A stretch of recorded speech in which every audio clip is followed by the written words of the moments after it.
Azərbaycan kinosunun ən yaraşıqlı aktyorlarından birinin faciəli həyatı olub. Gəlin sizə də danışım. Ulduzlar havanın bağrını dəlir, qayalı dağlardan duman yüksəlir.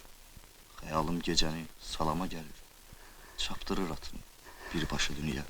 Çoxumuz onu Zalımoğlu kimi tanıyırıq. 7 oğul istərəm də yaratdığı parlaq obrazla yaddaşlarda qalıb. Bu filmdən başqa filmlərdə də oynayıb. Əslində heç əvvəldən aktyor olmayıbmış. Azərbaycan Film Kino Studiyasında mühəndis kimi işləyib. Rejissor Arif Babayev isə onu ilə qonşu olub və film üçün maraqlı fakturası olduğunu düşünüb. Öz filmində baş rola çəkib. Bundan sonra Ələsgər İbrahimov aktyor kimi populyarlıq qazanıb. Filmlərdə uğurlu olsa da şəxsi həyatında problemlər yaşayıb. İçki aludəçiliyi onu sevdiyi insandan ayrı salıb. Gənc yaşda 37 yaşında düçar olduğu xərçəng xəstəliyinə görə vəfat edib. Ələsgər İbrahimovun ruhu şad olsun. Kadrların hansı filmdən olduğunu bildinizsə, rəydə yazın.